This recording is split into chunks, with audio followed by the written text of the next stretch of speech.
Le sport pris au sérieux par des animateurs autant tout aussi dérisoires.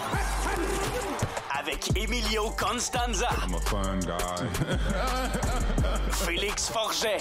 As there's a drive in a deep left field by Castellanos, it will be a home run. Et Pierre-Olivier Poulain. This man was a bona fide scrub. He can't play. La triple menace. La Triple Menace édition du 11 décembre 2023. Bienvenue à l'émission aujourd'hui. Comme à l'habitude, Emilio Constanza au micro, accompagné de mes deux acolytes d'habitude. Félix Forget dans un coin pour représenter une belle semaine pour les Yankees.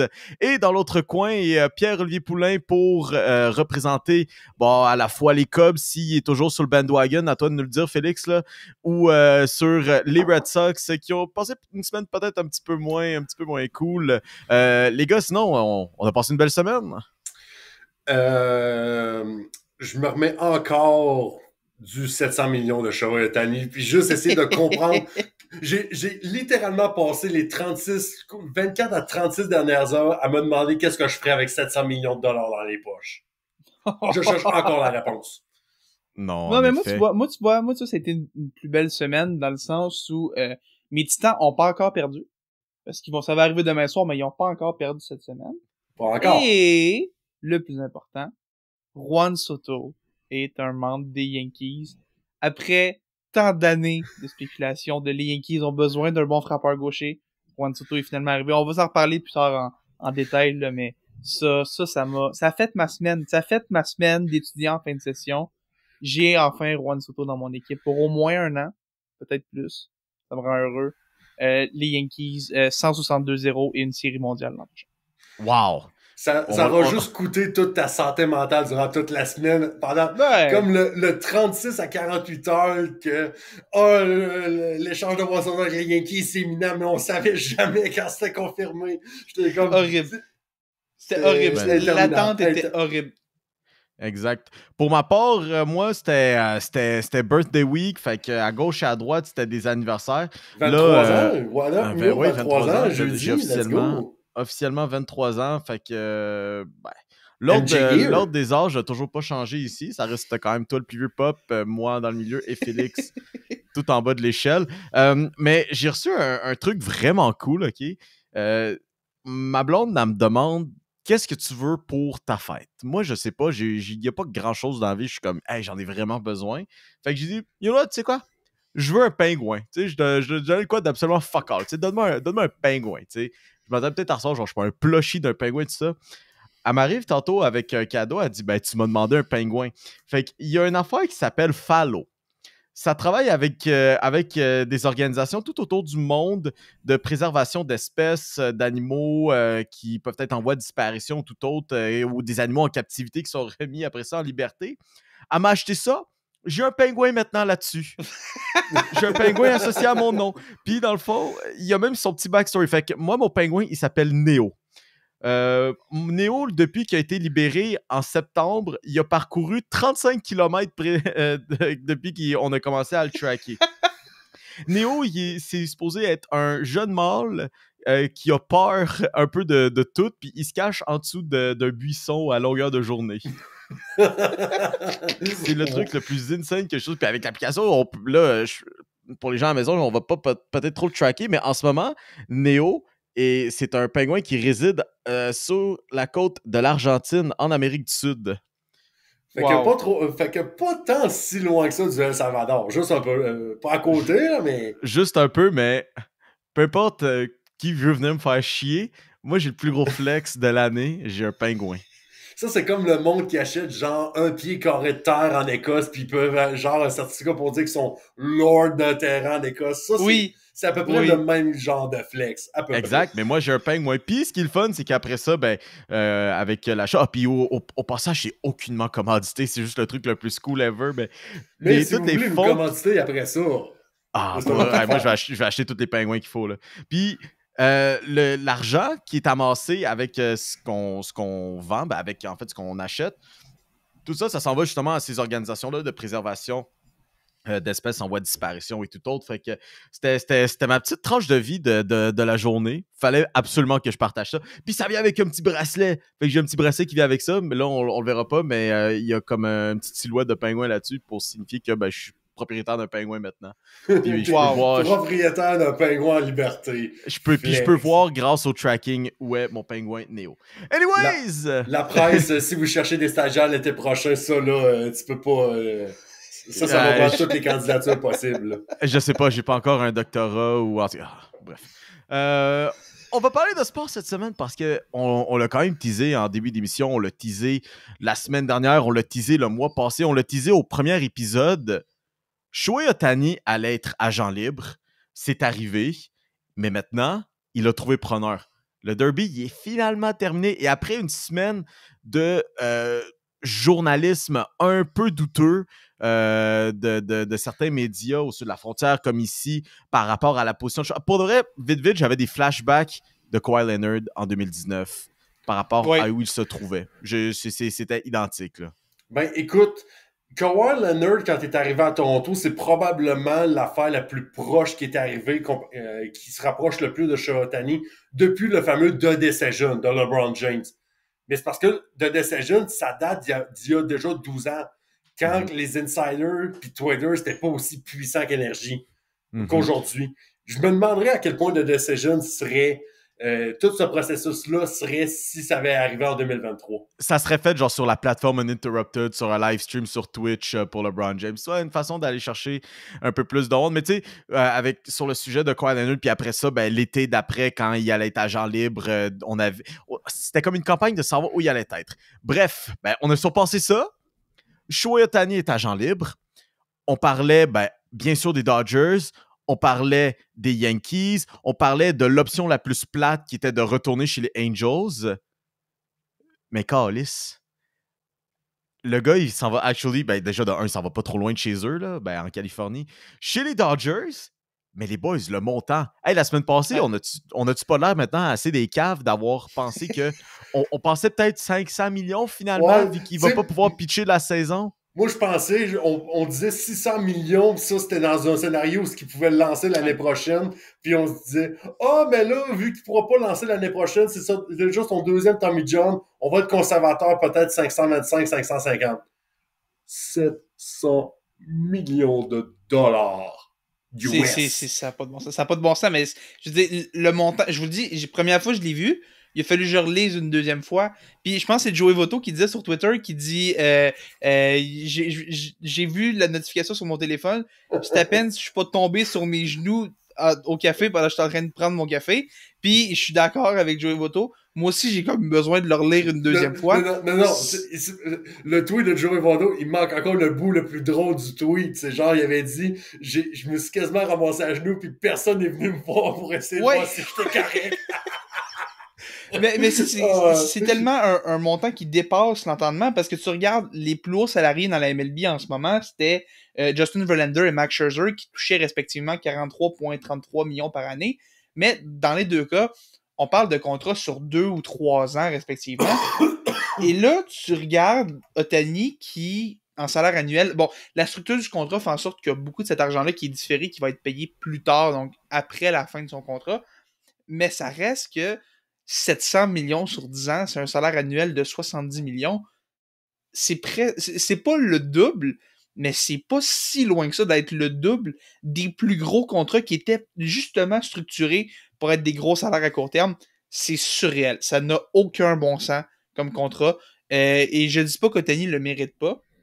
Loin de là, parce que juste en retombée économique, ce qu'il va faire aux Dodgers, c'est complètement surréel. Et c'est de loin le meilleur joueur du sport. Mais 700 millions de dollars sur 10 ans, ça m'a choqué et ça me choque encore un peu aujourd'hui. Ouais, je suis un peu curieux. Maintenant, tu sais, ça, c'est l'aspect monétaire de la chose. Mais maintenant, le produit baseball, parce que veux pas, oui, ça a été un aussi de shit show de savoir où Ohtani s'en va. Maintenant, on sait, il s'en va chez les Dodgers.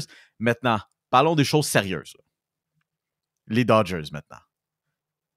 C'est quoi leur odds de gagner un championnat maintenant?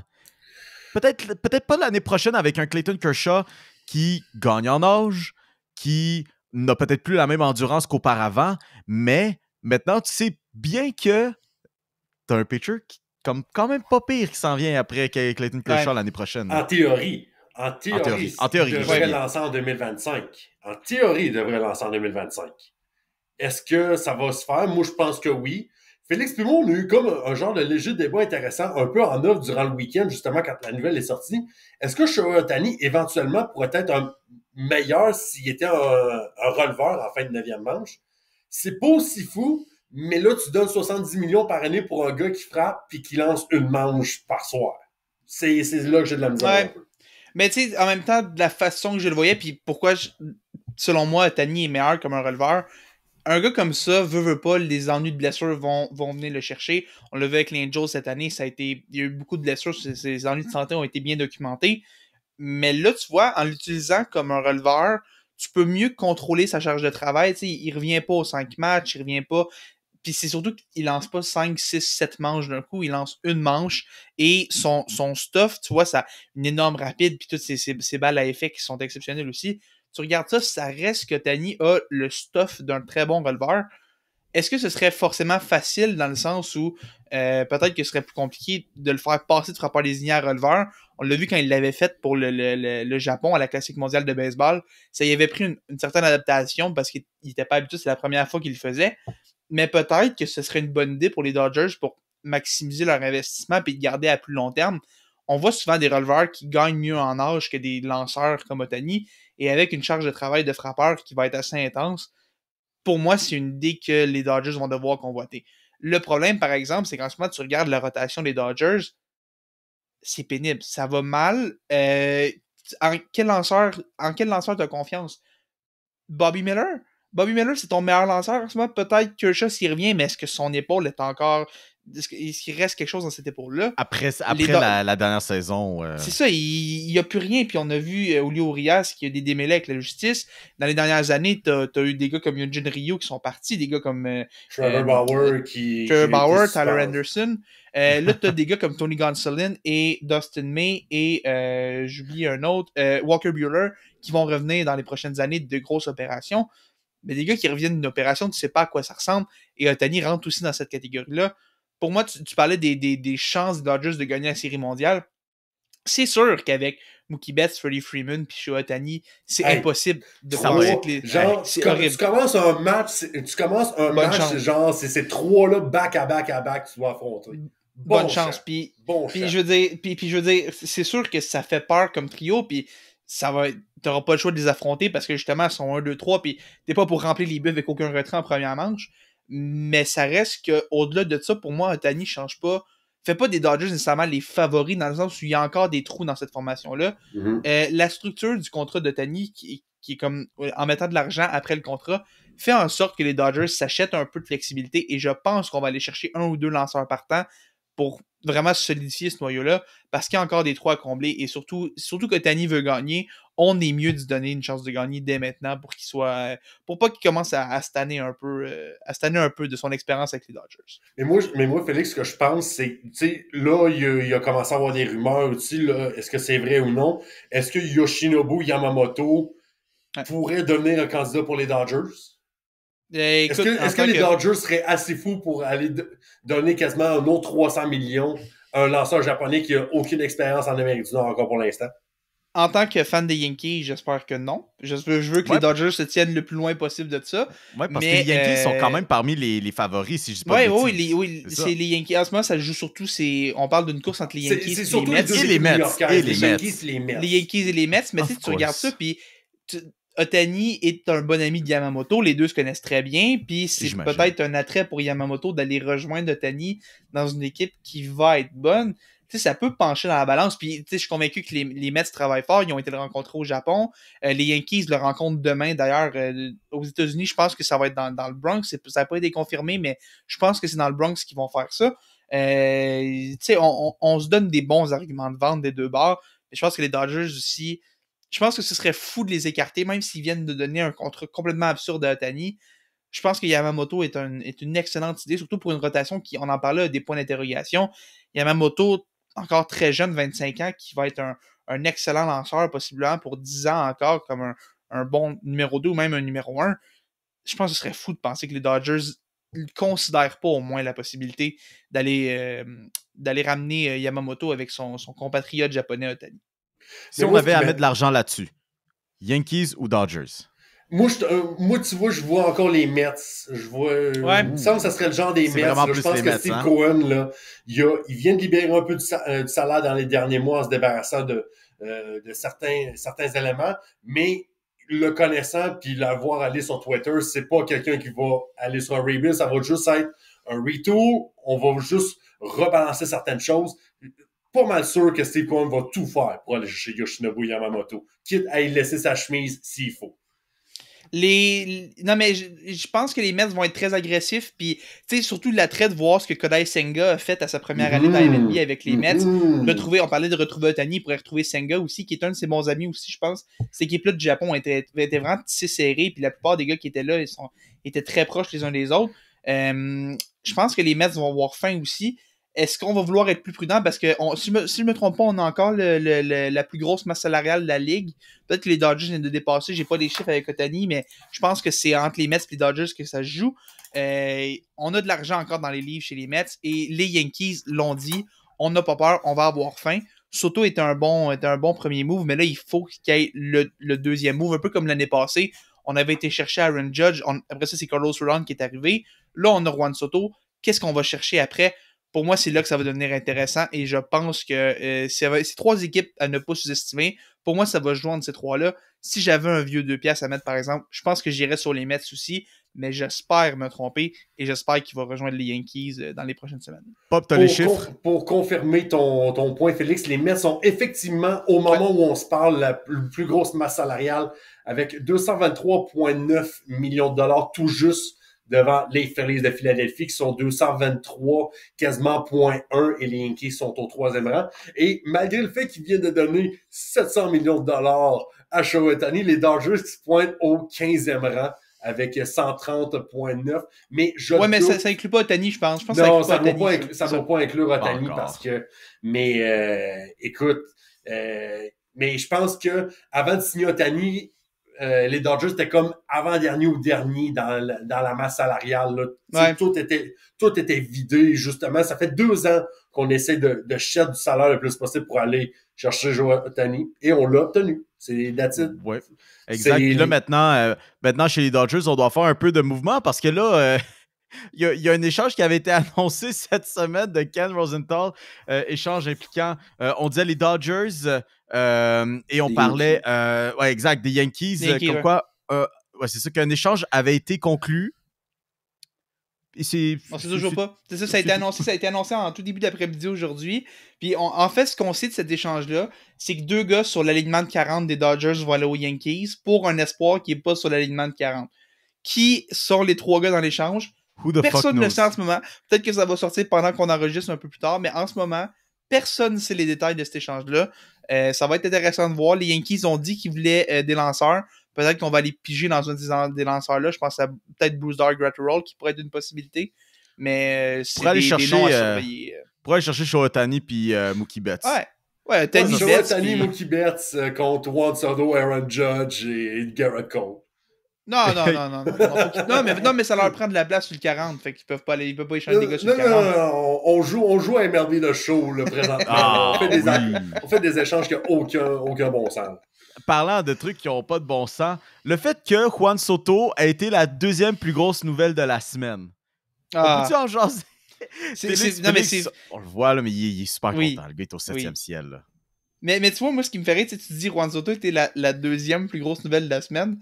Je pense que ce que les gens ont comme oublié un peu dans la folie de l'annonce de Juan Soto, c'est que 5 minutes plus tard, les Diamondbacks ont fait une des meilleures signatures qu'ils auraient pu faire. Ils ont été chercher Eduardo Rodriguez. Ils avaient besoin de lanceurs partants.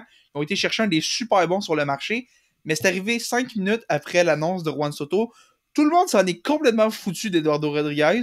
Ça s'est passé dans le beurre. Puis on parle quand même d'une équipe finaliste en série mondiale. Puis il y avait un bon bullpen aussi, là. Puis il y avait tout. Il leur manquait juste un autre bon lanceur partant pour essayer d'aider cette rotation-là qui avait 3 gars de confiance. Là, on en ajoute un 4e avec Rodriguez. Tout le monde s'en fout complètement parce que Juan Soto, l'un des meilleurs frappeurs et les meilleurs joueurs de la MLB, prend le chemin de la grosse pomme à New York, dans la jungle médiatique de New York, Où est-ce que tout le monde, pendant la journée... En fait, ça faisait 24 heures qu'on savait que cet échange-là s'en venait. Mais il y avait quelque chose... T'es gentil. Je pense que ça faisait comme 5 jours là, qu'on le voyait venir. C'était dans l'air depuis 5 jours, mais c'était vraiment dans les 24 dernières heures. C'était presque fait. Tout le monde savait que ça s'en venait. T'sais. Les mots « finalize », les mots « on the 1-yard line », tous ces mots-là, là, moi, j'étais plus capable de les entendre. Les insiders de la MLB, aux 30 minutes, sortaient « on se rapproche ». Ils ont fait ça pendant une journée de temps au complet. Je sais pas comment ils ont pu répéter autant de fois la même chose, mais au final, en fin de soirée, Juan Soto a pris la direction de New York, va venir aider cet alignement-là, devient déjà l'un des meilleurs frappeurs, mais avec Aaron Judge, ça devient, selon moi, le meilleur duo de frappeurs de la MLB. On va chercher 2 voltigeurs qui peuvent frapper 50 circuits, frapper pour une moyenne de 300-320 sans problème. Soto, qui est un frappeur gaucher, avec la petite clôture au champ droit des Yankees. Mouah, c'est mais là, magnifique. Félix, là... C'est magnifique. Ça me rend heureux. Mais là, Félix, là, on connaît la durée de l'entente maintenant, là, tout ça. Là. En fait, ce qui reste au contrat, là, t'angoisses pas un peu? Non, parce qu'il fallait que tu le fasses. L'attaque des Yankees était tellement mauvaise l'année passée. J'ai arrêté de les regarder en juillet tellement cette équipe-là était pathétique. Mais l'attaque était tellement mauvaise, t'avais besoin d'un... Dans la MLB, selon moi, il y a peut-être 10-15 gars qui sont capables de changer une équipe à eux seuls. On parlait de Tani tantôt. On parlait d'un Freddie Freeman, d'un Mookie Betts, il y a des Ronald Acuna et tout. Mais maintenant, les Yankees qui avaient Aaron Judge à ce niveau-là viennent d'aller en chercher un deuxième. Quand tu as 2 gars comme ça dans ton équipe, c'est quelque chose. Un avec qui frappe Aaron de la gauche Judge, puis un qui frappe de la droite en plus. Puis Judge a déjà démontré qu'il est capable de frapper partout où est-ce qu'il passe. Soto qui frappe... Soto n'est pas nécessairement un frappeur qui fait juste tirer la balle, mais ça reste que pour un gars comme lui, ce sera pas mauvais d'avoir une clôture comme ça à droite qui va lui permettre d'avoir des petits circuits à 320 pieds, 330 pieds qui iraient pas nulle part ailleurs. Mais c'est le fit parfait à New York. C'est un gars qui est capable de prendre la pression à 20 ans et de dominer tout le monde en série mondiale. J'adore le fit pour les Yankees, je trouve que c'est parfait. Là, on a un petit problème, surtout avec Alex Verdugo qui est arrivé à mon plus grand malheur en début de semaine. Mais Verdugo, mais tu vois, les Yankees voulaient aller chercher des voltigeurs, ils voulaient des frappeurs gauchers. On a été chercher Juan Soto, on a été chercher Verdugo, et même dans l'échange de Soto, Trent Grisham qui s'est amené à New York, ça fait 3 bons voltigeurs. La réelle pièce maîtresse de cet échange. La réelle pièce maîtresse, parce que le dernier... Non, mais le dernier frappeur gaucher moustachu sans grande frappeur qui est arrivé avec les Yankees, c'est Matt Carpenter, puis ça a bien fini, ça. Fait que tu vois, pour moi, je regarde ça, puis je trouve que c'est quand même bien de voir ce qui est arrivé pour les Yankees. On avait un besoin, on l'a ciblé. Maintenant, je veux la deuxième partie du plan Yamamoto. On a Juan Soto, amenez-moi Yoshinori Yamamoto, et ça va être une saison morte parfaite, surtout avec les Jays, un rival de division direct, qui n'ont pas été capables de mettre la main sur Shohei Ohtani. Pour moi, c'est absolument magnifique. Si Yamamoto est un Yankee, comment penser que cette équipe-là n'a pas gagné la saison morte? Je sais pas. Moi, je veux juste rajouter un dernier point parce que, juste avec l'échange de Juan Soto, ça m'a fait rire parce que, Félix, tu me corrigeras parce que c'est toi qui connais vraiment le Yankees lore sur Internet. Est-ce que l'annonce de l'échange, c'était pas genre exactement 1 an après l'annonce de Arson Judge qui s'en allait avec les Giants de San Francisco? C'était exactement 1 an après l'annonce de Arson Judge à San Francisco. Non, mais ce qui est drôle aussi, c'est que les Yankees, pour annoncer l'échange, juste avant d'annoncer officiellement l'échange avec un beau communiqué de presse, ont tweeté « John Soto appears headed to Yankees » pour niaiser John Heyman, pour profiter de ce moment-là, pour rire un peu de ça, souligner le 1 an de Arson Judge. John Soto ou Juan Soto, les deux sont des Yankees, parce que cette fois-là, ce qui a été tweeté, malgré la faute dans le nom, c'était vrai. Juan Soto est maintenant un membre des Yankees de New York. On voulait terminer un peu sujet baseball en parlant du grand Jacques Doucet. Et malheureusement ignoré pour le prix Frick, si je dis pas de bêtises. Le Ford C. Frick, ouais, c'est ça. Qui est remis, qui est un peu, je dirais comme un peu l'équivalent du temple de la renommée du baseball majeur pour les commentateurs, les descripteurs un peu. La seule grosse différence, c'est qu'il y en a juste un par année. C'est ça. En fait, ce qui arrive, c'est que le gagnant de ce prix-là rentre au temple de la renommée directement. Ça fait, je pense, ça doit faire 10 ans à peu près que Jacques Doucet est nominé. Et Jacques Doucet, malheureusement, c'est pas plus, mais au moins une bonne dizaine d'années que Jacques Doucet est nominé. Et il est jamais nommé. Et pour moi, c'est une vraie honte parce que j'ai pas nécessairement connu Jacques Doucet pour sa description des matchs des Expos. Mais ça Ils ont pas reste que... connu. Non, j'étais un peu trop jeune. Mais écoute, j'ai appris à le connaître par après avec tout ce qu'il a fait dans le monde du baseball, puis j'ai appris à connaître aussi son grand héritage. Et pour moi, Jacques Doucet, c'est celui qui a créé le lexique du baseball en français. Et ça, je m'excuse, mais c'est pas comparable avec ce qui s'est fait aux États-Unis. Et je veux rien enlever aux derniers récipiendaires du prix qui ont eu des excellentes carrières eux aussi. Mais tu regardes ce que Jacques Doucet a fait, son impact sur la description au baseball. Il a créé le lexique au complet dans une langue. Celui qui a fait la même chose en espagnol est déjà autant de la renommée depuis 20 ans à peu près. Jacques Doucet, lui, qui se fait un peu avoir par le fait que les Expos sont partis, que son nom ne revient plus dans l'actualité. Pour moi, c'est vraiment dommage et j'espère vraiment qu'à un moment donné, on va corriger cette grave erreur-là. Parce que s'il y a quelqu'un qui mérite d'être autant de la renommée pour son impact en tant que descripteur, pour moi, c'est Jacques Doucet. Ça me fait de la peine de voir qu'encore une fois, il est ignoré et j'espère vraiment qu'on va finir par reconnaître sa grande contribution à l'histoire du baseball éventuellement. Définitivement. On va se transporter maintenant du côté de la NFL parce que, bon, c'est quoi un autre épisode de la Triple Menace si on n'a pas une foule de sujets de la NFL à jaser un petit peu avec vous autres. Puis je voulais me lancer un petit peu là-dessus parce que j'en ai parlé il y a quelques mois dans mon palmarès des pires équipes de la NFL et dans mon top 3, il y avait les Broncos de Denver. Mais qu'est-ce que j'ai dit a vieilli comme une pinte de lait au soleil un après-midi de juillet. Mais Mio, je vais au moins prendre ta défense là-dessus. Le début de saison t'a donné absolument raison. Ils étaient 1-5 après 6 matchs. 1-5! C'est horrible.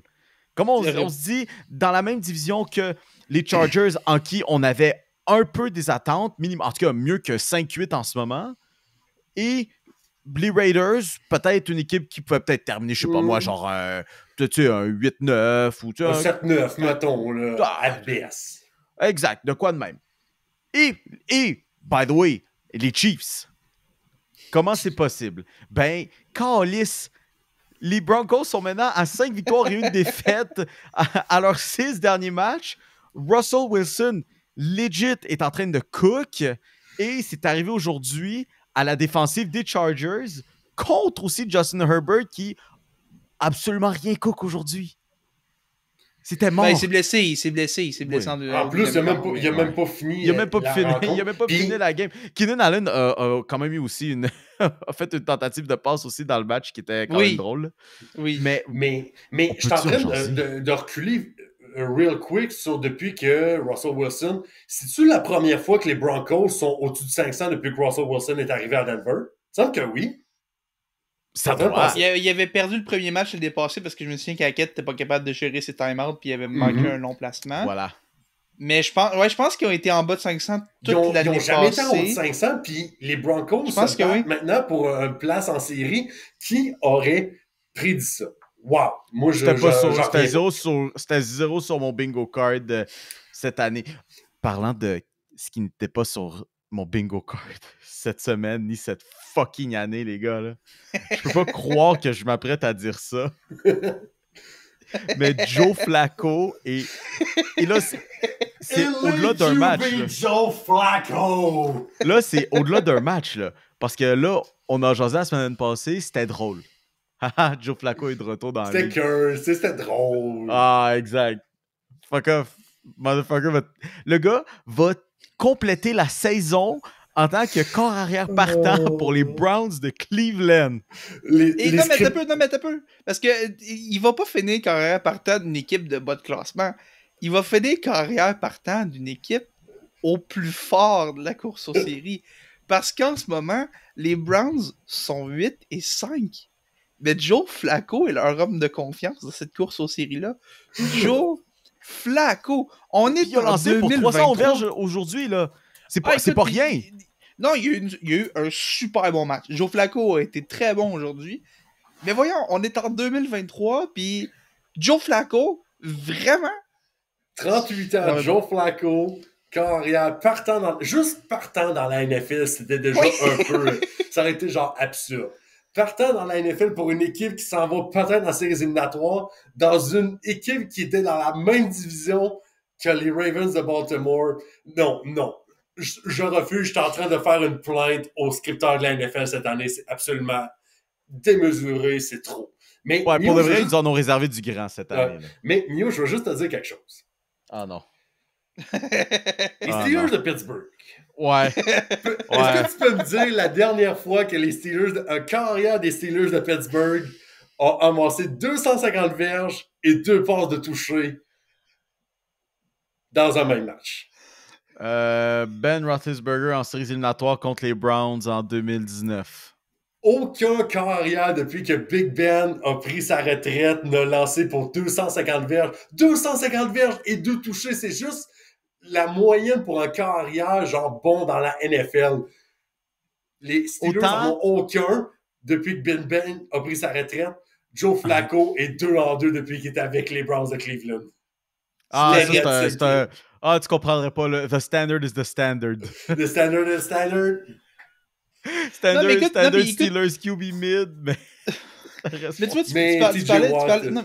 tu vois, tu parlais de Joe Flacco pis tout, pis moi, il y a quelque chose aussi que j'ai remarqué aujourd'hui parce que les Chiefs qui ont malheureusement perdu aujourd'hui contre les Bills dans une autre défaite complètement pathétique des Chiefs, mais en ce moment, tu regardes le portrait des séries dans la AFC, ok? T'as d'un côté les Chiefs avec Patrick Mahomes et d'un autre côté, t'as les Browns avec Joe Flacco. Ces deux équipes-là, dans l'année 2023 of our Lord, ont la même fiche. Une équipe menée par Patrick Mahomes et une équipe menée par Joe Flacco en 2023 ont la même fiche.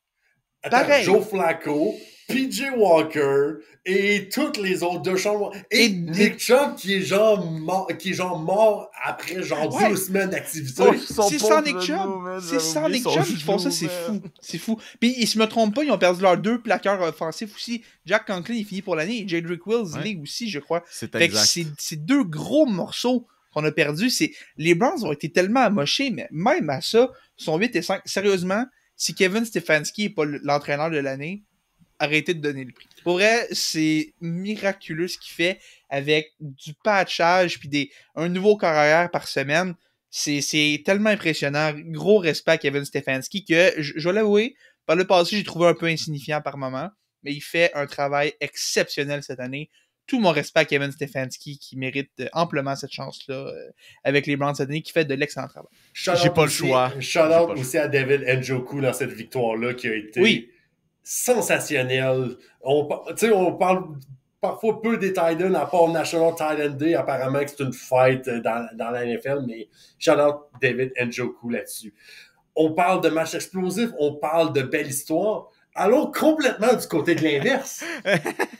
Une victoire, mesdames, messieurs, en 2023, The Year of Our Lord, on a une équipe dans la NFL qui a gagné 3-0. Et on parle pas d'une game de hockey, on parle d'une game de football. On parle pas de Marc-André Fleury qui a fait 27 arrêts pour blanchir les Golden Knights de Vegas. On parle des Vikings du Minnesota qui, soit dit en passant, avait Justin Jefferson au début du match et qui a toffé même pas un quart, qui ont fait un seul placement dans tout le match et ont réussi à gagner. Terrible. Wow. Puis aussi, ce qui est fou, c'est que c'était en fin de premier quart, Greg Joseph est arrivé pour faire un placement, il l'a manqué. Le batteur des Vikings a manqué un placement. Tu dis, bon, c'est pas très grave, c'est sûr que ce kick-là n'aura pas une incidence sur les 4 prochains quarts qui s'en viennent. Ben oui, parce que après 3 quarts, il n'y avait aucun point et c'était la première fois. En fait, c'était la première fois de l'histoire des Raiders qui arrivait dans un match parce que les 3 premiers quarts, il n'y avait pas eu le moins de points dans un de leurs matchs. Puis les Vikings, c'est la première fois depuis les années 70. Ça arrive jamais. Et ce match-là de 3-0, c'est la première fois depuis 2007 dans la NFL qu'on a un match à aussi bas pointage qui se termine. Pour vous donner une idée, les Vikings ont benché Josh Dobbs pendant ce match-là et ils ont gagné pareil.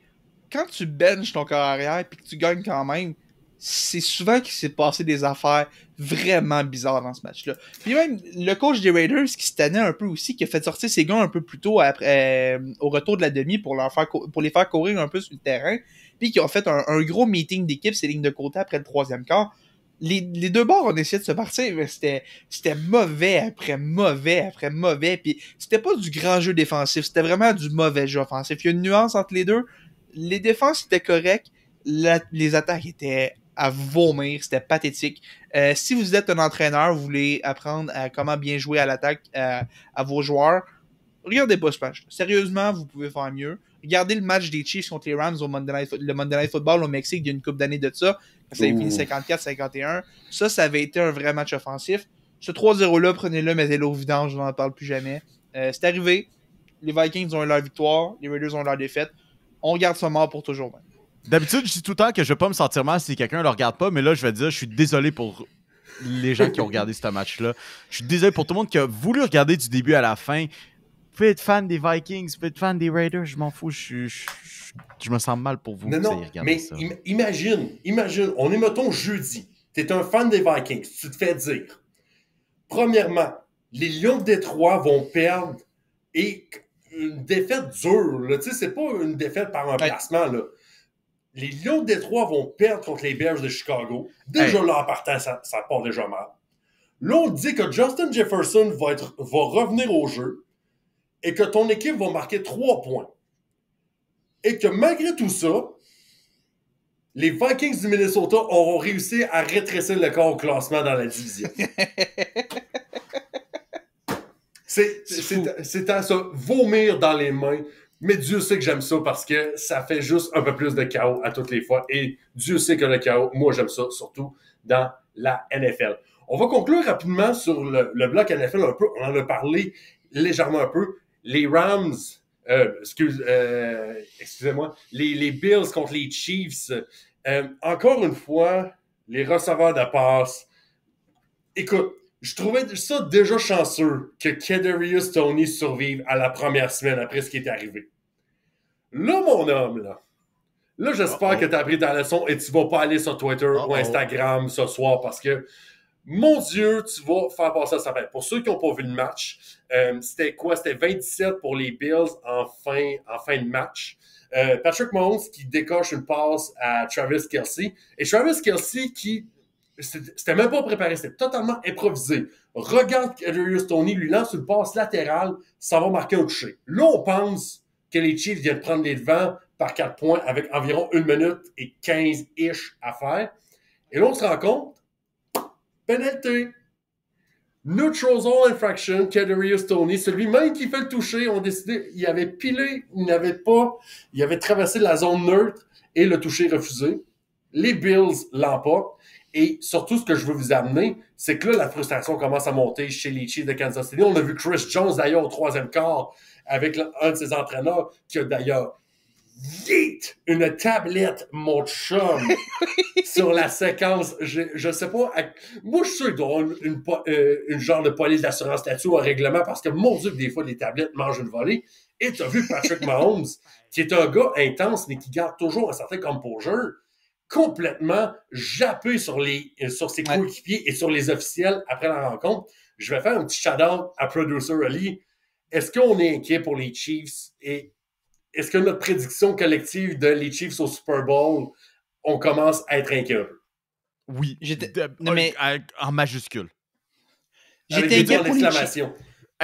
C'était Patrick Mahomes, cette année, en effet, a peut-être pas la meilleure attaque autour de lui, mais tu sais, il y a quand même son homme de confiance en Travis Kelce. Patrick Mahomes, en tant que tel, est un excellent carrière capable de faire quelque chose avec une attaque correcte. T'sais, on a vu ce qu'il est capable de faire déjà à 2 Super Bowls et une autre présence une autre fois.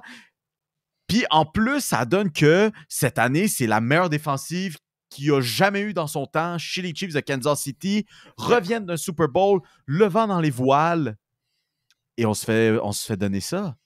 Là, on a l'air à des caves parce qu'en début de saison, on a dit vraiment, pour de vrai, on était embarrassés de devoir dire que les Chiefs allaient gagner le Super Bowl. Aujourd'hui, la donne a changé.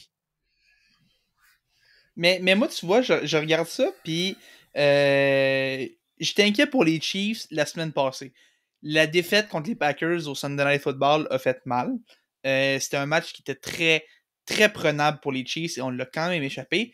Et là, aujourd'hui, encore une fois, puis ça fait 2 semaines que je remarque ça, les Chiefs se ramassent dans une position en fin de match, il reste 1 minute 30, peut-être même 2 minutes, un ou deux temps morts, des fois pas de temps mort. Des années passées, avec un déficit de 3, 5, 7 points, Tu vois Patrick Mahomes arriver dans ces situations-là, tu te dis, c'est sûr que ça va arriver. Même les fans des Bills aujourd'hui l'ont dit, je l'ai vu sur les réseaux sociaux plusieurs fois. Quand Mahomes s'est amené sur le terrain, ils ont fait, j'ai déjà vu ce film-là, je sais comment ça finit, puis je sais que je vais avoir mal dans une couple de minutes. Mais maintenant, là, cette magie-là, et puis là, tu vois plus, je vois Mahomes arriver, j'ai plus confiance qu'ils vont marquer. Puis les 2 dernières semaines, tu sais, on est à 2 pénalités d'un changement. Tu vois, le passe d'interférence sur Marquez Valdez-Scantling la semaine passée, et cette semaine, tu vois l'infraction de Kadarius Toney. On est à 2 pénalités que tout ça change. Mais il y a des problèmes majeurs avec cette attaque-là. À moins de s'appeler Travis Kelce ou Rishi Rice, sérieux, faites tes valises votre temps. Toute cette attaque-là est nulle. Et là, Isaiah Pacheco qui est blessé. Si c'est grave, ça va vraiment faire mal à une attaque qui avait déjà besoin de ressources. Mais, écoute, s'il y a une chose que je ferai jamais, c'est de penser que les Chiefs sont morts. En ce moment, c'est pas beau, mais il y a une couple de semaines, on pensait toutes que la balloune des 49ers était dégonflée. Et finalement, la ballonne a regonflé pas à peu près. Je suis pas en train de dire que les Chiefs vont remonter parce que c'est vrai que les 49ers s'expliquent un peu par des blessures aussi. Les Chiefs, c'est par un manque de talent, surtout au niveau des receveurs. Mais Andy Reid a été là. Patrick Mahomes a été là. Travis Kelce a été là. Et la défense reste bonne. On a trop de ressources pour être mauvais, pour être aussi mauvais que ça. On a trop de ressources pour avoir la même fiche qu'une équipe que Joe Flacco mène en ce moment. Je suis pas prêt à dire que je cloue le cercueil des Chiefs parce que les Broncos s'en viennent. Les Broncos sont à un match des Chiefs et ils ont gagné le premier match entre les deux équipes. Mais je pense que ce serait fou de penser que les Chiefs peuvent pas se relever de ça. Je pense que les Chiefs vont quand même gagner leur division et tu veux jamais affronter Patrick Mahomes en série, mais c'est l'équipe des Chiefs la moins forte depuis que Patrick Mahomes est arrivé comme carré à cette équipe-là. Même pendant son année recrue, on sentait que c'était pas aussi fort. Mais en tout cas, juste pour dire que félicitations à Kadarius Toney because Guangdong Tigers. Ni hao! Ni hao! Ni hao! Félicitations à Kadarius Toney, futur membre des Tigers de Guangdong pour la semaine prochaine. J'espère que ton purgatoire se passera de cette façon-là. Et comme dirait notre bon ami Alden Silver, get ready to learn Chinese, buddy. Exactement. Fait qu'on vous revient la semaine prochaine pour Kadarius Toney. Soit dit en passant, ouvre pas tes médias ce soir, ça risque d'être un peu difficile. Une petite affaire. Passe au hockey. Écoute, tu parlais des Tigers de Guangdong. J'en profite aussi pour vous dire, ceux qui sont à l'écoute, n'hésitez pas à rejoindre notre groupe Facebook, les super fans des Tigers de Guangdong. Shameless plug! Shameless plug, mais ça se pluguait bien, Non, venez nous rejoindre, on jase de tout et n'importe quoi, on fait une tonne de memes. J'ai des amis qui comparent Bailey Zappi à Patrick Mahomes. Bailey Zappi à Tom Brady, c'est encore plus outrageous. Oui, tout ça, c'est comparé au meilleur carrière, puis t'as Mio qui fait une crise de nerfs à chaque défaite des Steelers parce que cette semaine, ils ont perdu contre les Patriots. Oui, les Steelers ont perdu contre les Patriots. Après avoir perdu contre les Cardinals, by the way. Oui, mais deux puissances. Pendant que Pop est en train de mourir aussi, by the way. Oui, ça me donne envie de mourir, littéralement. Pendant que les Cardinals et les Patriots sont deux puissances, les Steelers trouvent quand même le moyen de perdre contre eux. Fait que si vous voulez voir Mio faire des crises de nerfs et jaser de sport avec nous, les super fans des Tigers de Guangdong sur Facebook, n'hésitez pas à nous rejoindre. On a bien du fun dans ce groupe-là. Juste avant de passer au hockey, je vais juste mentionner que présentement, on est au Sunday Night Football. Gros match entre les Cowboys de Dallas et les Eagles de Philadelphie. Les Eagles qui ont peut-être perdu un peu de leur swag, un peu de leur confiance avec cette défaite-là contre les 49ers, qui était une défaite quand même dure à avaler. Là, je pense que les San Francisco a prouvé hors de tout doute qu'ils étaient la meilleure équipe de la NFL avec cette victoire-là. Et présentement, les Cowboys, qui mènent 24-13 avec environ 6-7 minutes à faire au troisième quart. Les Eagles qui vont passer de 10-1 à 10-3 rapidement. Moi, j'ai souvenir d'une équipe de Pittsburgh qui avait commencé 11 victoires, 0 défaites. Come on! Mais je fais juste dire ça de même. Juste peut-être rappeler rapidement que lundi soir, on a deux matchs le lundi. Je ne sais pas si c'était prévu comme un peu, on voyait en début de saison, mais tes Titans, Félix, ça va se faire massacrer contre les Dolphins de Miami. Et ça, vous pourrez le clip si il fallait que ça vieillisse comme une paille de lait. Et les Packers contre les Giants. Fait qu'on verra pour le reste de cette fin de semaine-là. Au hockey maintenant, on parlait de retour. On parlait d'équipes qui ont eu de la misère. On parlait un peu des Broncos, un peu. On pensait qu'ils étaient finis. Et maintenant, Oh my messieurs, God. On part-tu d'une autre équipe en orange? on parle évidemment d'une équipe en orange, Mio. Très belle observation. On les Je pensait daltonien, morts. by the way. On les pensait morts, peut-être pas encore enterrés. Jay Woodcroft a été sacrifié. Et mesdames, messieurs, les Oilers d'Edmonton sont officiellement à 3 points de faire les séries éliminatoires avec une séquence de 7 victoires consécutives. J'ai juste envie qu'on retrouve le clip de Félix qui dit « J'ai de la misère à revoir les Oilers ressortir de tout ce lot-là, même s'il y avait encore beaucoup de temps à faire à la saison régulière. Non, mais t'as peu. Moi, j'aime mieux. Non, Félix, c'est fini pour toi, Félix. Non, attends. Moi, je veux qu'on retrouve le clip de moi qui dit que Stuart Skinner, le moustachu, je peux pas prendre contre la moustache. Je vais jamais sous-estimer un gars moustachu. Et Stuart Skinner, dans cette séquence-là, écoute, des fois je regarde une photo de lui, je regarde la photo d'un mur de briques. Je suis pas trop sûr de voir les différences entre les deux. Pour moi, c'est pas mal 2 fois le même gars. Stuart Skinner, le moustachu, parce que j'aime prendre contre un moustachu. Les Oilers sont revenus. Et c'est drôle de voir comment cette équipe-là peut être bonne quand c'est pas une passoire qui est devant le filet. Peut-être un hasard, mais les Oilers avec un gardien, juste un gardien qui a de l'allure. Ça va super bien. Moi, je vais quand même refuser de single out Félix parce que moi aussi, je vais l'avouer que je pensais pas voir les Oilers parce que je voyais le tas d'équipes devant eux autres au classement. Ouais. Je me disais que ça allait être compliqué, ça allait être dur. C'est sûr qu'il restait beaucoup de temps, mais c'est beaucoup de monde à dépasser. Et tu vois encore, c'est pas toujours fait parce que on est encore derrière des équipes comme Saint-Louis, comme Nashville, puis on est encore énormément de points derrière les Kings de Los Angeles dans la division. Ça va passer probablement par une présence dans les 2 équipes de meilleur deuxième pour les Oilers si on va se qualifier en séries éliminatoires. Mais juste voir un peu quelques chiffres. Depuis le 23 novembre, les Oilers d'Edmonton, seule équipe invaincue dans la Ligue nationale, 7 victoires, aucune défaite en prolongation. Incluant aujourd'hui. Incluant aujourd'hui d'ailleurs. Aujourd'hui était leur 7e victoire consécutive. But pour, premier dans la Ligue nationale à 34.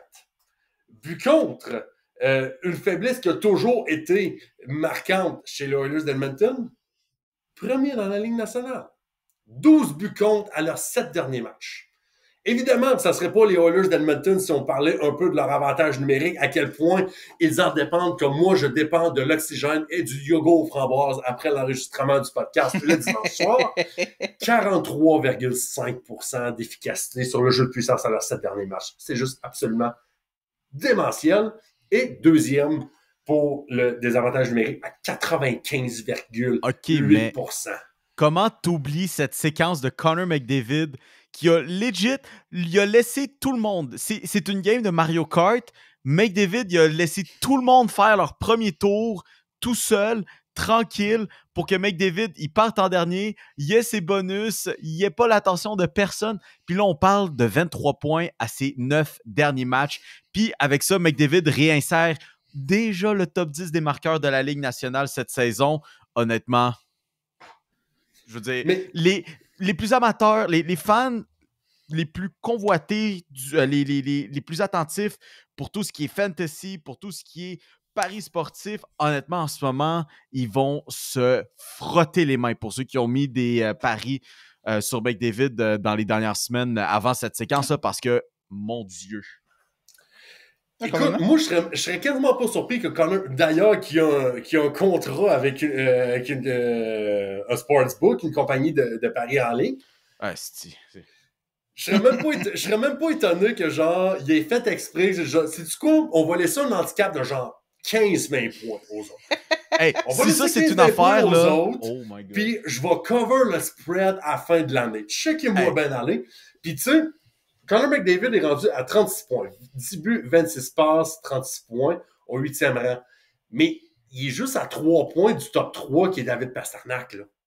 Tu sais, ce gars-là, malgré tout le début de saison affreux de son équipe et lui-même aussi, va probablement encore gagner le championnat des pointeurs de la Ligue nationale, ce qui est absolument dégueulasse. Absolument dégueulasse. Mais c'est le pouvoir de Connor McDavid et des huileux qui, on l'espère, pourront sauver un peu l'honneur du Canada parce que moi, je rêve d'une série Vancouver-Edmonton à quelque part dans les séries. Mais ça, on s'en parlera au mois d'avril. Définitivement. Félix, tu avais un sujet surprise. J'ai dans mes notes sujet surprise de Félix. Oui, je veux vous parler d'une scène. Mais je veux vous parler d'une scène qui s'est passée cette semaine dans la East Coast Hockey League. On parle très peu souvent de la East Coast Hockey League. Je sais où tu t'en vas avec ça. On parle souvent de ce qui se passe. En fait, on parle pas souvent de ce qui se passe dans la East Coast Hockey League. On parle un peu des fois des Lions qui. Un nouveau scandale qui explose chez les Lions de Trois-Rivières à chaque semaine. Mais je veux vous parler, en fait, de Kirill. Pour avoir mon meilleur ami qui couvre les Lions de Trois-Rivières. Oui. Je te confirme ça. Charles Mathieu, je t'aime. Fait que je veux vous parler de Kirill Tyutayev. J'ai massacré le nom, je suis désolé. C'est horrible. Mais je veux vous parler de Kirill Tyutayev, qui est un espoir des Red Wings, qui jouait un match, dans le fond, lui, pour les Wings de Kalamazoo, et il affrontait le Walleye de Toledo dans un match qui était disputé le matin. On voulait faire un peu un match pour les enfants. Il y avait une sortie scolaire qui était organisée. On voulait permettre à des enfants d'assister à ce match-là. Et là, ce qui s'est passé, c'est que pendant le match, il y a un des enfants qui était présent sur place qui a lancé une croquette de poulet sur la glace. Et là, Tyutayev a vu la croquette de poulet sur la glace et, comme aurait probablement été le réflexe d'un peu tout le monde, il a pris la croquette de poulet et il l'a relancée dans les estrades. Résultat, pénalité de 10 minutes pour avoir retardé le match. Je sais pas exactement pourquoi. Il y a eu une inconduite pour 10 minutes. Pour avoir lancé une croquette de poulet. Honnêtement, je pense que c'est la pénalité la plus stupide que j'ai vue dans ma vie au hockey. Il voulait juste tasser quelque chose de la glace. C'est comme s'il y avait eu un ballon sur la glace puis il avait voulu le relancer dans les estrades pour le renvoyer. Mais la East Coast Hockey League est très, très frileuse sur lancer des choses dans les estrades. C'est pour ça qu'on a agi. Bon, est-ce que le discernement était présent cette fois-là avec une croquette de poulet? Je pense pas qu'il menaçait d'atteindre quelqu'un à la tête avec ça. Mais écoute, une croquette de poulet pour 10 minutes de pénalité. Moi, ça m'a fait rire. Bravo à Kirill pour ça. T'es officiellement un de mes joueurs préférés pour avoir fait ça. Bel applaudissement pour toi. Honnêtement, ça valait le 10 minutes. Pour l'histoire, ça valait le 10 minutes. Puis tu pourras toujours dire que tu as eu 10 minutes de pénalité pour avoir lancé une croquette de poulet dans l'estrade. Et ça, je suis pas mal sûr qu'il n'y a pas beaucoup de monde qui peuvent dire ça dans leur vie, qui ont déjà réussi à faire ça dans leur vie. Mais Félix, fais juste imaginer comment tu as eu de la misère à prononcer son nom. T'imagines ça, l'annonceur maison, qui doit prendre son micro, l'allumer, prononcer le nom de Kirill Tyutayev et dire qu'il y a eu un 10 minutes d'inconduite pour avoir lancé une croquette de poulet. Pour vrai, moi, je demanderais une augmentation si ça arrivait dans la... Faut throw the chicken nugget on the ice. Ça fait juste prouver que si vous voyez une croquette de poulet sur la glace, mangez-la, ça vous tuera pas. Oui, il aurait dû la manger, il n'y aurait pas eu de pénalité. Il aurait dû pogner un stack et il aurait fait comme Prince Fielder qui mangeait tout le temps les chips du premier, celui qui était assis première rangée à côté du premier but. Il aurait dû manger une de ses chips puis retourner jouer. Il n'y aurait pas eu de pénalité s'il avait mangé la croquette. C'est n'importe quoi. Ça me fait rire. Je pense que tout ça fait partie quand même du top 10 des interactions comme fans sportifs par rapport à la nourriture. On avait déjà eu LeBron James qui a décidé de prendre une petite gorgée de bière à un moment donné aussi sur le sideline. Ça, c'était excellent. Ça. Top 10 de ces moments.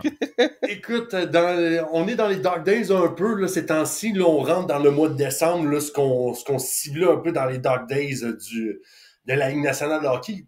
Pas gros sujet qui ressort un peu. Il y a Patrick Kane, d'ailleurs, qui a disputé son premier match avec les Wings.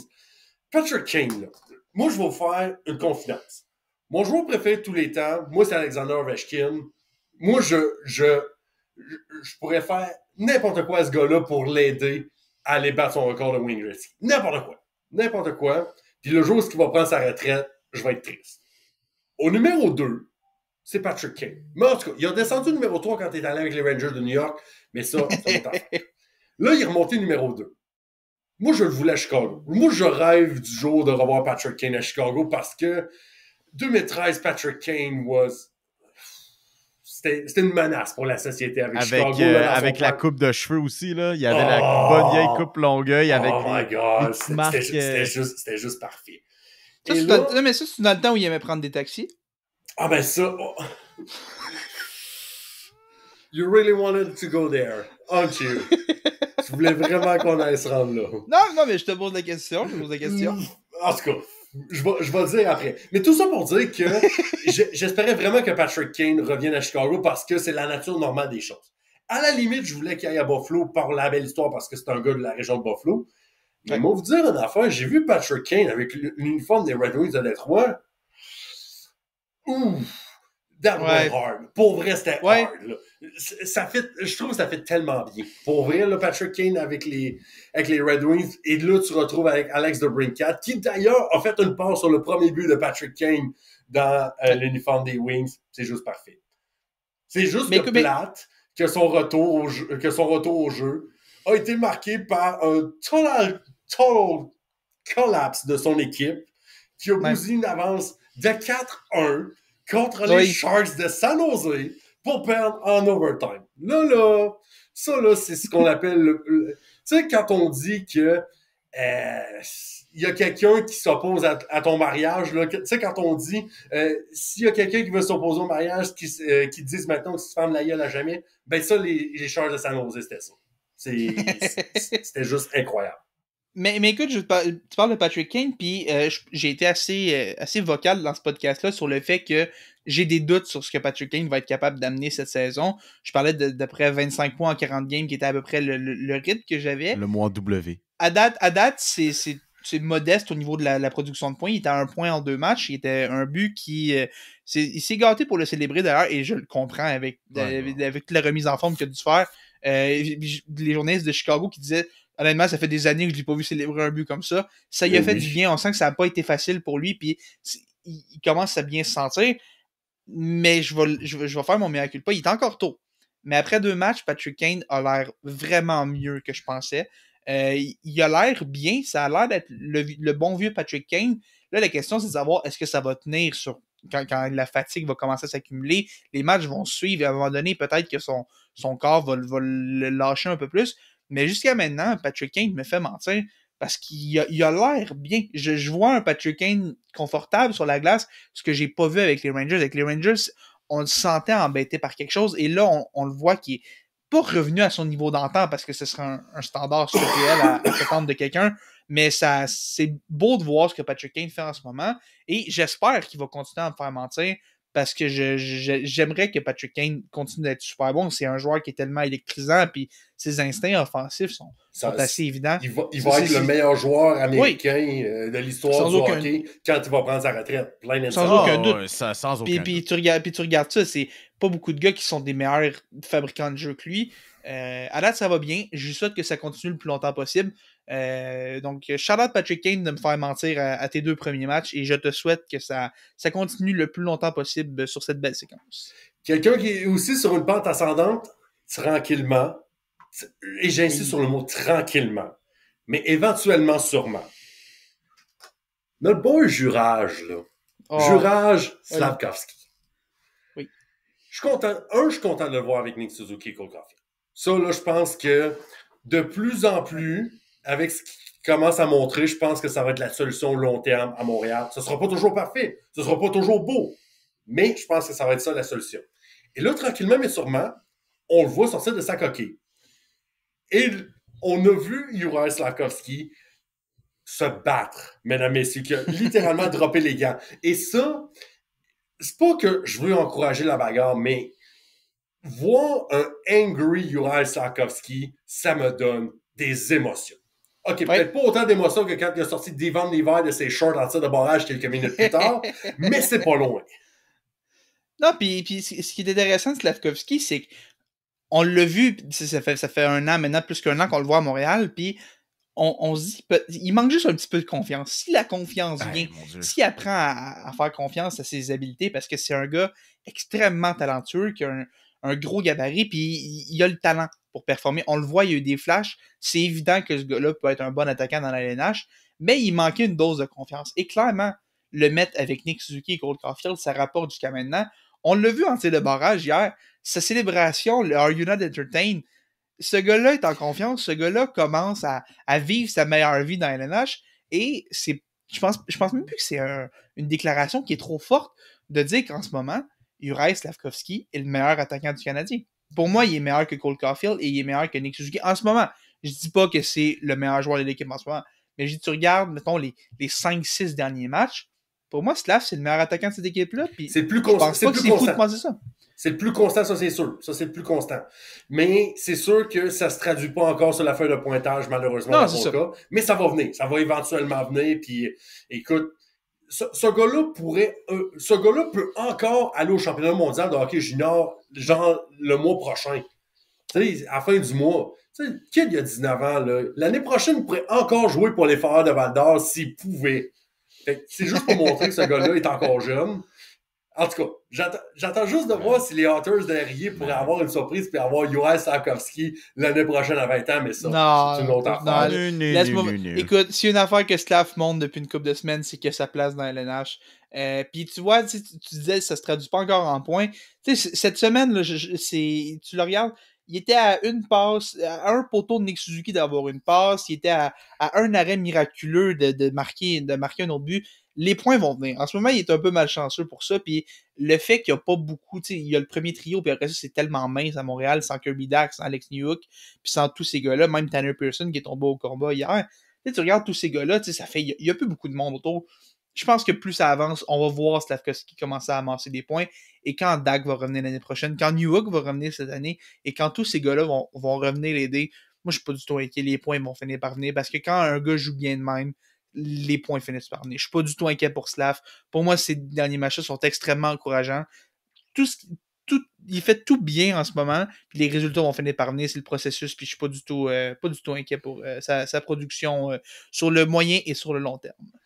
Les Dog Days du hockey commencent à rentrer tranquillement mais sûrement, puis ça donne juste un très beau tracé pour se rendre au basketball, parce que, mesdames et messieurs, même si on a eu des doutes, même si on a critiqué un peu, je ne veux pas dire que c'est un très, très grand succès, mais je pense que pour une première édition, le tournoi intra-saison de l'NBA a fait son travail et on a couronné un nouveau champion.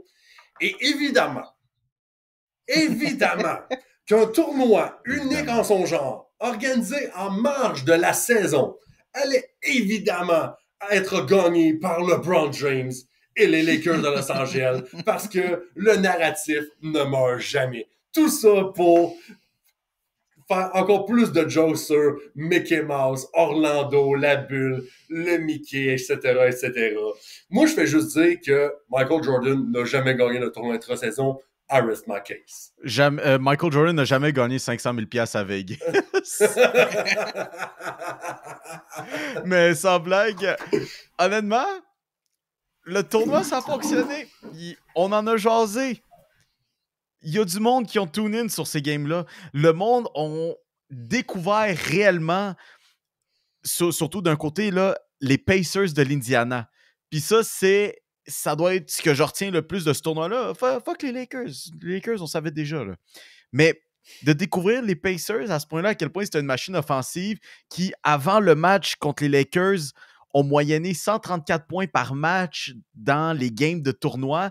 Découvrir à quel point Félix en a jasé la semaine passée. Tyrese Haliburton est probablement en ce moment le meilleur meneur dans la NBA. 27 points, 12 passes par match, a été extra clutch contre les Bucks, les a coulés avec un tir des 3 points sur un step back avec la pire shooting form qui existe au monde, mais fuck, il rentre. Puis les Pacers ont du fun, ils sont une équipe fun à regarder, puis justement, d'avoir le cadre de ce tournoi-là, de pouvoir voir les Pacers, une jeune équipe d'un petit marché, performer de la sorte, être l'un de 2 matchs ou même parfois le seul match présenté à la télé nationale avec tout ce qui venait autour, Vegas, plus la couverture spéciale TNT et ESPN. Pour ça, je lève mon chapeau à Adam Silver. Il y a encore des trucs à modifier, comme j'avais jasé le mois passé par rapport à l'enjeu. Tu sais, juste 500 000 $, honnêtement, on s'en calisse. Mais peut-être, maintenant, on trouve un enjeu un peu plus important. Puis, ce truc-là peut avoir du succès finalement. La phase de groupe, on va se dire, on ignorait complètement quand étaient les matchs. Qu'est-ce qui était un match? Peut-être la semaine prochaine, c'en est un. Peut-être que ça ne le sera pas. Mais à partir du moment qu'on rentrait en quart de finale et qu'après ça, on s'en allait vers Vegas, tout d'un coup, on a des yeux qui se sont portés vers ça. Et en même temps, je veux finir mon éditorial là-dessus, mais je pense que ça a été un bon test de marché pour Las Vegas pour ce qui est de la NBA. Déjà, la WNBA, ça fonctionnait bien, mais là, la vraie affaire, la NBA, le véritable produit qu'on veut instaurer à Vegas, qu'Adam Silver a publiquement dit qu'il voulait instaurer à Vegas, et LeBron James qui a publiquement dit qu'il aimerait ça avoir une franchise, surtout du côté de Vegas, ça a bien fonctionné. Mais je fais juste imaginer, mettons, un petit gars comme Bénédicte Mathurin, mettons, là, tu sais, qui était en sortie de banc un peu, qui a joué quand même 30 minutes lors de cette finale-là, qui joue dans une finale avec un enjeu quand même assez important. Petit gars de Montréal-Nord qui est rendu là, qui s'en va jouer à Vegas dans probablement le match jusqu'à maintenant le plus attendu de cette saison régulière-là. Moi, je pense que ça met aussi du spotlight à des jeunes joueurs qui peuvent exploser dans la NBA. Puis ça, si on peut continuer d'amener un petit peu plus d'os sur cette de viande sur cette os de cette compétition-là, on peut créer vraiment quelque chose de vraiment extraordinaire. Et pour moi, la meilleure nouvelle de cette compétition-là, c'est que Adam Silver considère l'option de garder des parquets colorisés et personnalisés pour peut-être les séries éliminatoires. Non, regardez-moi pas de même. Moi, je l'ai dit, les parquets colorisés de même, moi, c'est un oui, surtout que c'était le fun, vu que celui qui avait le GOAT des parquets colorisés, les Pacers de l'Indiana, se sont au moins rendus en finale. Moi, je veux ça. Moi, je veux ça en série cette année. Moi, je veux voir ça. Je veux que mes yeux finissent gros comme des 2 piastres, puis peut-être un peu buzzé au niveau du cerveau parce que j'ai absorbé trop de lumière dans une soirée. Mais ça, c'est une autre histoire. Moi, faudrait t'interdire de parler de basketball sur ce podcast, je pense. Non, mais écoute, tu regardes... jamais. Non, puis écoute, tu regardes, Mio parlait de la phase de groupe, qu'on s'en est foutu, puis effectivement, la phase de groupe, on s'en est foutu. Mais je pense qu'au-delà de la phase de groupe, le truc qui m'a le plus énervé, justement, c'est les terrains. C'est quoi ça? Ça fait, on fait des games de pick-up en arrière qui servent à rien. Ça fait, je sais pas, je me sens dans un jeu vidéo quand t'essaies de vendre un produit hyper sérieux, je sais pas, genre, je comprends pourquoi on a fait ça. Là, on veut ramener ça en série. Épargnez-moi ça, gardez-moi ça sérieux un peu. Non, c'est pour moi, les terrains colorés, c'est non. Puis je sais que c'est un détail, mais ça m'a énervé. Je sais pas pourquoi. Pourquoi changer le bon parquet beige, là? Tout le monde aime le bon parquet beige. Laisse-moi ça comme ça, c'est parfait. On touche pas à rien. On y va avec ça, puis on joue au basket. J'ai pas envie d'avoir l'impression d'avoir pris de l'acide quand je regarde ça.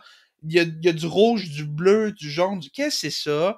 Garde-moi ça bien, mets-moi un parquet, puis laisse Tyrese Haliburton puis LeBron James, ou visiblement Anthony Davis et Austin Reeves qui étaient deux monstres hier dans cette finale-là. Ça a été un super bon match, mais ramenez-moi des beaux parquets beige qui vont me rendre heureux, des bons vieux parquets traditionnels. Je vais être un gars bien heureux quand on va ramener ça bien straight. Puis après ça, c'est moi le boomer ici dans ce podcast-là. Oui, mais... je l'assume, c'est un take complètement boomer que je viens d'avoir. Puis pourtant, ça vient du gars qui capotait, et avec raison d'ailleurs, qui est un broadcast Toy Story pendant un match de la NFL. Je pense pas que ça fait sérieux, mais...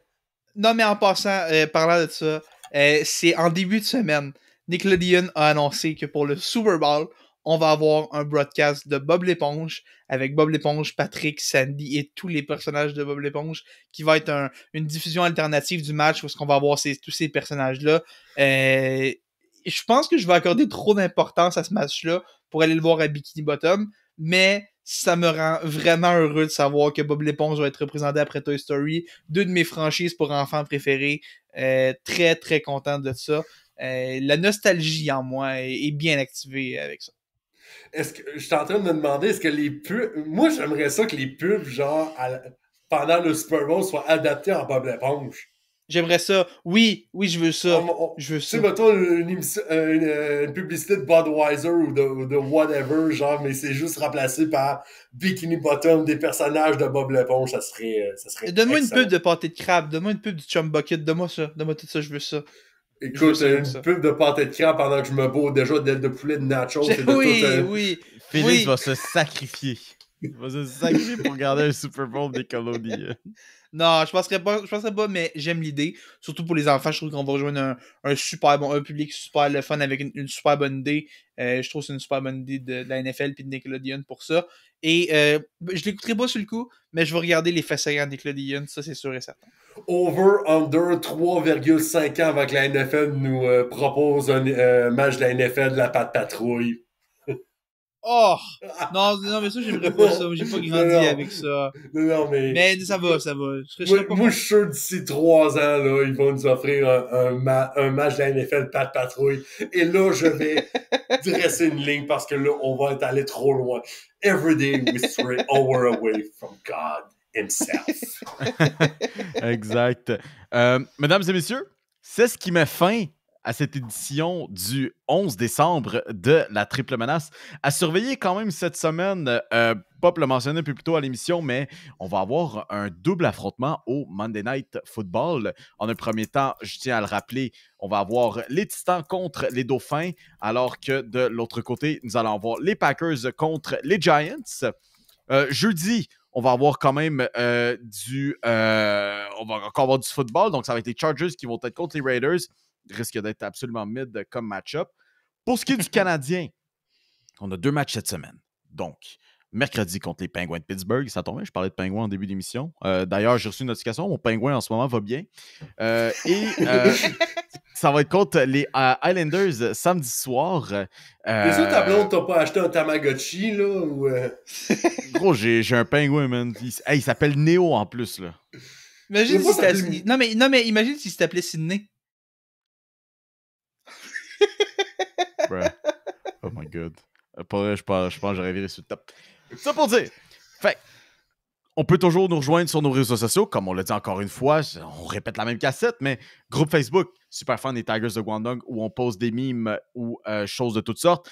Nos réseaux sociaux, TikTok, page Instagram pour des highlights, ces trucs du genre, page Facebook.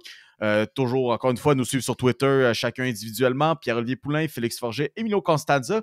Et aussi, petite annonce quand même spéciale pour dire que l'épisode de la semaine prochaine, soit celui du 18 décembre, va être le dernier pour l'année 2023. On va prendre une pause et je pense que pour vous autres aussi à la maison, ça va être une petite pause bien méritée. Passez du temps avec vos familles pendant le temps des fêtes et on reprendra en revenant après le jour de l'an, une semaine plus tard. Probablement, on n'a pas encore statué, mais probablement que ça pourrait être comme une affaire comme, je regarde le calendrier vite, là, mais peut-être comme le 8 janvier, c'est ça, le 8 janvier, peut-être ça pourrait être la date de retour. On vient de sortir du championnat mondial de hockey junior, les matchs à l'extérieur de la Ligue nationale, on reprend un peu. Fait que, d'après moi, si c'est pas le 8, ça pourrait être le 15, mais pas mal sûr que le 8 janvier, là, on va être de retour de chez Monsieur Côté et on va être en pleine forme pour revenir chez la Triple Menace pour cette année 2024 qui sera très remplie, je vous dis tout de suite. Puis écoute, je lance ça dans l'air. Peut-être que le 8 janvier, on réfléchit encore à ça, mais peut-être que le 8 janvier, on va vous faire un épisode spécial questions du public. Donc, commencez à penser à ça. Si vous avez des questions, ça va nous faire plaisir de vous faire un petit segment, faire un peu de place dans cette émission-là. On vous revient sur les spécifiques de ça. On vous revient là-dessus dimanche prochain dans le dernier épisode avant Noël. Parce qu'on veut vous intégrer dans ce projet-là. On veut que vous ayez votre voix aussi, parce que la triple menace, c'est nous 3. Mais vous êtes la 4e menace et vous êtes la menace la plus importante de la gang. Parce que sans vous, on est... Non, mais c'est vrai. C'est vrai. C'est Kéten, mais c'est vrai. On va essayer de vous intégrer un peu dans ce projet-là. Donc, peut-être, pour revenir des vacances, on se fait un petit spécial question du public. On regarde ça, on vous revient là-dessus sur tous les détails la semaine prochaine. Mais c'est une idée sur laquelle on travaille. Et ça nous ferait plaisir d'avoir que vous ayez votre mot à dire dans ce projet-là. Exact. D'ici là, on a quand même un épisode qui se donne la semaine prochaine. Et c'est là qu'on va vous retrouver. Mesdames et messieurs à la maison, merci beaucoup d'avoir été à la Triple Menace cette semaine et passez une excellente journée. le podcast La Triple Menace. Disponible sur Spotify, YouTube, Google Podcast et Apple Podcast.